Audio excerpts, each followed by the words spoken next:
talk about trust as one of kind of the five key elements. And the work that I do is focus a lot around psychological safety and creating these psychologically safe work environments.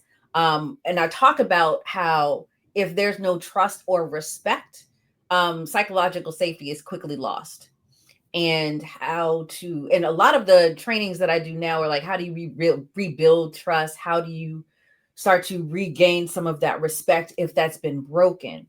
But in your book, there was something that you talked about around trust coming from leaders trusting their employees that they're responsible, right? And so when I read that, I'm like, if employers felt that their employees were trustworthy, then there would be no need for micromanagement. There would be no need for, let me just make sure you're checking all of these boxes to get things done. And again, that helps with that shift. So how can leaders balance that trust with accountability, especially when mistakes happen? Well, trust is a choice. We Ooh, I like choose. We choose. Are we trusting or are we not trusting? So, that. based on our life and our experiences, we can be fast to trust till people show us that we shouldn't have trust. That's one possibility. Yeah. That was a mistake, trusting somebody. Or the other way around. We don't trust anybody till we build a relationship and we trust them. So I am the kind of the first group where I trust people till they show the contrary. Right. Or sometimes I have, like I have hit myself against the wall for that. But that's okay. That's my choice.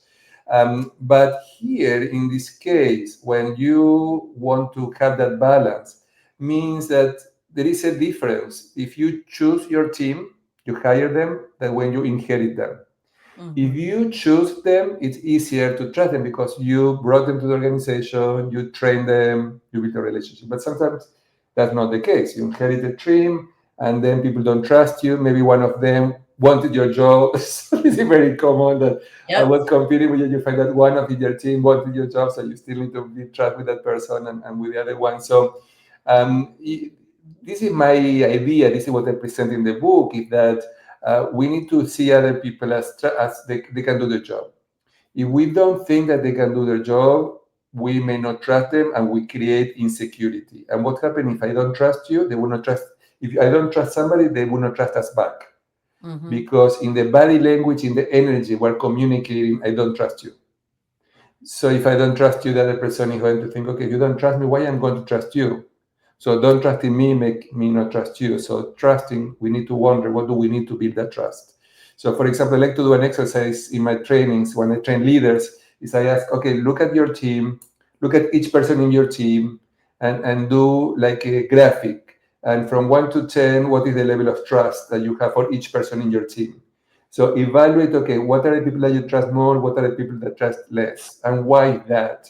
And what do Mm. you need to rebuild the trust with the people that you trust less? And sometimes it's about giving them a chance, giving them opportunities for them to demonstrate that they can trust them.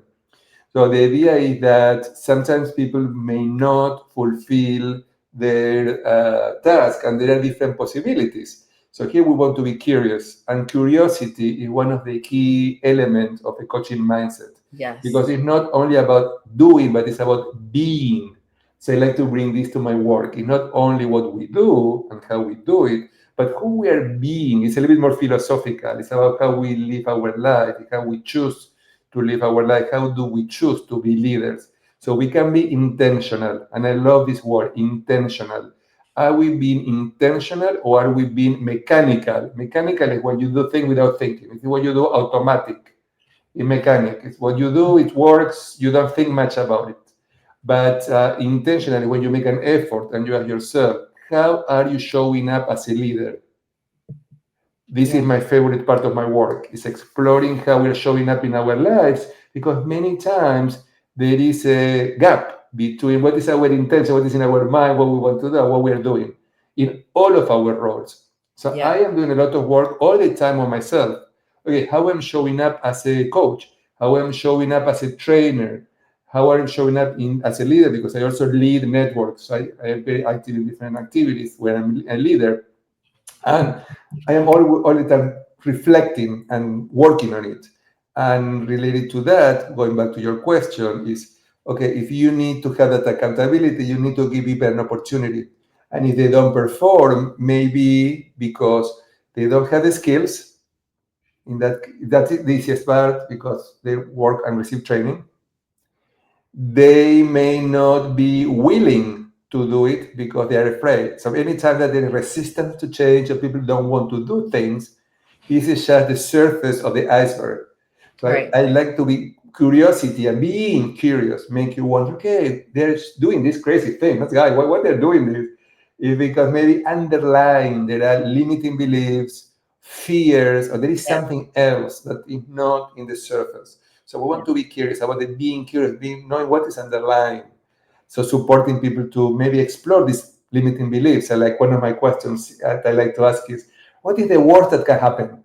What is the worst that can happen? If Right. that happens, what is the worst that can Or- happen? And many times in our head, what we think the worst that can happen is not so bad. Like when you're okay, no, that's not terrible at Right. the end of the day. So this is a coaching question I like to ask. What is the worst that can happen? It's that So fear of the unknown, right? Or we create, because I do it sometimes too. We create these scenarios, but when you yeah, ask those questions, it's like, okay, what's the feasibility of that actually happening? Like, what's the chance of that actually happening? And if that does happen, how could you move forward? Like, yeah. right? Now, the It's other and element, there's a process. the other element that I hear a lot is mental health issues. Sometimes Yeah, people have mental health issues. So you're dealing with somebody who has some personality issues or depression or anxiety or something else is going on. yeah, And so sometimes reason is not working. So you have try, you have coach, you have training, they seem willing, but there is something else. So they may need to be addressed. So if that is not work, you're limited. But I think as leaders, you may suggest the possibility to get support. And it's interesting because I was at the conference, we had International Coaching Federation conference last week, and hmm I was at one of the sessions. The presenter was talk about how her leader, when she was working in the company, really helped her to get mental health support. And thanks that she was able to deal with something that she would have not had that leader who suggested her to get mental health and supported to get that resource in the organization. She may still not have deal with what she needed to deal with. So yeah. I guess certain leaders or coaches are afraid to suggest for mental health because there is some stigma around it. But I do believe it's very important that we do that when necessary. We can make a difference by suggesting somebody and supporting somebody to get the mental health support they may need. Absolutely. One of the things that I think is so important is kind of, the elephant in the room. There's a lot going on right now. People are being laid off. I think there were several layoffs that had happened this Mhm. week. There have been, some people are being furloughed right now. There's a lot of anxiety that is taking shape. Um, and one of the things that I have seen with organizations, with leaders, is if there's been layoffs, people don't like to deal with complex conversations and situations. And so they'll act as if nothing has happened. And so we're now dealing with a third of our workforce is gone. We're just going to operate as, things haven't Mhm. changed. And one of the things that I often say to leaders is part of creating an environment that's psychologically safe is addressing some of the ugly parts. And as you're talking, and what I'm really thinking through is this is where a lot of that coaching can help, when it's not the ideal situation or if we don't have answers. Again, I talk about sometimes the best conversation you can have, or the best thing that you can say is, I don't know, because you're being honest, right? We're all human, and that's a big part of this. And so, when leaders are dealing with conflict, or when or leaders are dealing with unrest, right? How do these coaching skills, like, give an example of how these coaching skills can really help them through some of these times? Sasha, one of the most important pieces here is that we want to be supportive. Hmm So, if the leader needs to coach somebody in his or her team about their challenges about their fear of what's happening or their sadness or anxiety. So if the leader is the one who has to do that job, what I always recommend is listen to people. You don't Yes. need to have, again, the answers. You need to have the questions. So listen what they have to say, validate, normalize their experiences. What is tricky is that what you said before, the way that I see it is many times we all as human beings don't want to have uncomfortable conversations. So Mm-hmm. this is very uncomfortable to talk Mm-hmm. about that from the two places. As a leader working with your team, or even for you as a leader, what you can do yourself. It's very uncomfortable to have this conversation. So it's about embracing being comfortable with being uncomfortable. Yes. So this is one of my favorite part of my job is support others to be uncomfortable and embrace that as an opportunity versus avoidance. Because the more common, as you're saying, I agree with you, people avoid uncomfortable conversations and they don't realize that they don't disappear the issues because they don't talk about it. It's like put it under the carpet, but still there. So the question is how we can be more comfortable with being uncomfortable. So as a coach, many times I ask people, okay, what is the worst that can happen? People need to be heard, particularly under these circumstances and under these issues. And you as a leader may not have answers. Right. So being transparent is key, Yes. is share what you can share and let people know that you are being honest and you're being transparent. And this is related to my first chapter of my book that is about ethical leadership. And I do believe to be effective as a leader, you need to be ethical. And ethical means that you have integrity, you are consistent between what you say and what you do, you are honest, you say the truth, and you are transparent. You share as much information as you can so people don't feel you are manipulating them. Mm-hmm. Because this is what is key for building trust. At the end of the day, all of these competencies are related to each other. When you are effective as in ethical, demonstrating ethical behaviors, and when you are an ethical leader, you build trust. If you are not doing that, you will not get any trust. So these competencies are one related to each other. The reason I'm raising my hands and shouting silently is because that's, it's something I say all the time is, Mhm. trust is built on actions and words in alignment consistently, right? If it has to be consistent, because then when there's a one off, it's seen as a one off and it's not, oh yeah, that's what I thought, that's who I thought that they were. Yeah. And so that is part of how people start to build that trust and understand that Yeah. you are being ethical and that you are being honest with them, because the actions and the words are aligned, right? They're one and the same, and you're not saying one thing and doing something else and then expecting people to act in a manner that's different than how you're acting, right? So all of this. Sasha, it seems that we need to work together. It Listen, seems that, we'll talk offline because yeah, yeah. It seems that we think alike in many ways. So it yes, sounds like we may need to do some work together. absolutely, absolutely. So the last question, because I'm looking at our time and I could go for days on this, but um, you talk about, well, one of the things that I often talk about is sometimes I have to be my own coach, right? I can't necessarily get to my coach all the time, even though I have her on speed dial. But sometimes I have to ask myself questions and go through a process. And you talk about that inner coach. So can you talk about what that means to have an inner coach, and trusting that intuition? Well, I think that when we have a coach and we work with a person for a while, we start internalizing that coach in that conversation. So at one point we wonder, okay, I don't have my coach, but what my coach will say in this situation based on what we know. So is that we're internalizing the voice of our coach in our mind and developing our inner coach. So our inner coach is the conversation that we're having with ourselves that is guiding us and supporting us and is telling us, shut up, bite your tongue, don't give advice, just wait, ask a question. So it's and also in terms of intuition, I do believe that we get data of what's happening around us not only by listening and by seeing, but also through our all senses.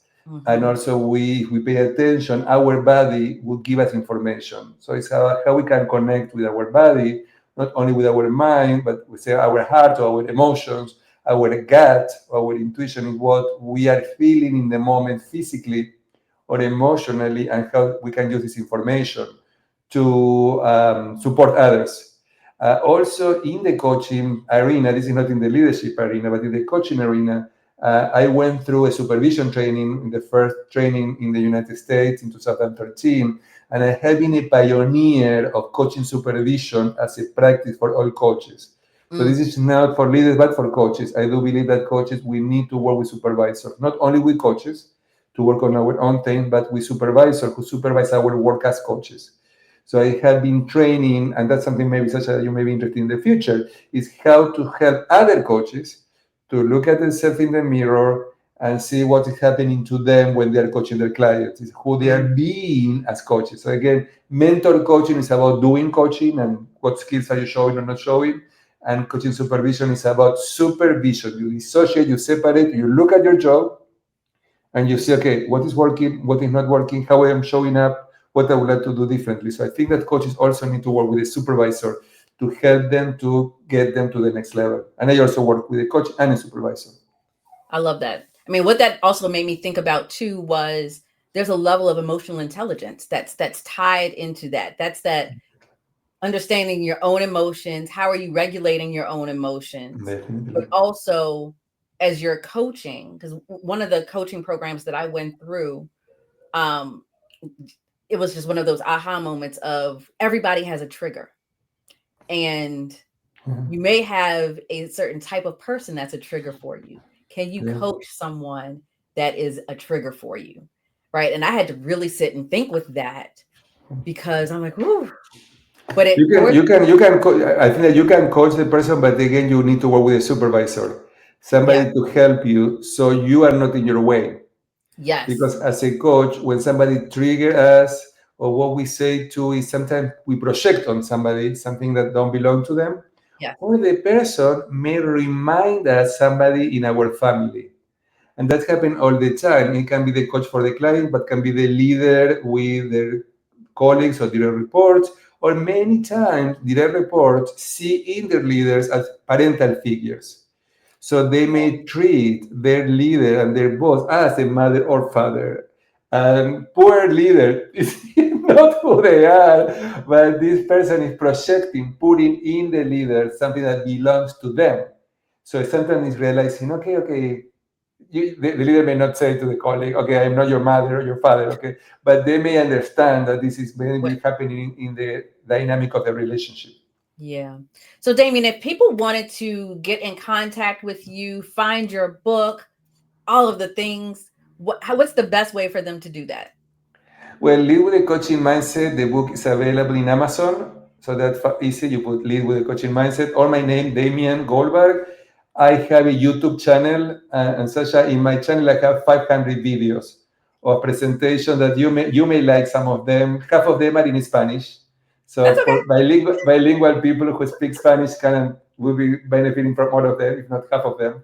But I have keynote speaking sessions, webinars, demonstrations of coaching, team coaching, supervision, leadership training. So there are a lot of resources. I also have a podcast called The Same Lead with the Coaching Mindset. Also, in my website, I have articles and blogs. I have a newsletter every month. So if people are interested in the newsletter to learn about some of these ideas, they can sign in for that too. So I have a lot going on. Oh my goodness. Damien, thank you so much for joining me today. Like I said, I was so excited to have this conversation with you, if you couldn't tell. Um, but I think that this is something that I see. This is the future of leadership. This is where Yeah, the work is going. Though there is a contingent of people that feel like we need to go back to the leadership of the 1940s and 50s, yeah, we're not there anymore. Pandora's box has been opened. We now know that this human-centered way approach to leadership has coaching involved in it. And so I thank you so much for the work that you're doing and continue to do in these conversations, because I truly believe that is what is going to help leaders of this generation and the next generation truly be successful. So thank you so much. Thank you. It was a pleasure working with you in this session today. I really enjoyed it very much. Wonderful. So, everyone, thank you for tuning in. I hope that you walked away with a few nuggets. I know I sure did. My wheels are turning. And as always, we want you to like, share, and subscribe to DEI After 5. And until next time, have a good one.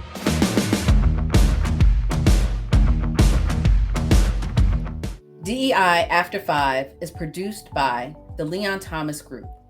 For more information, go to theleonthomasgroup.com.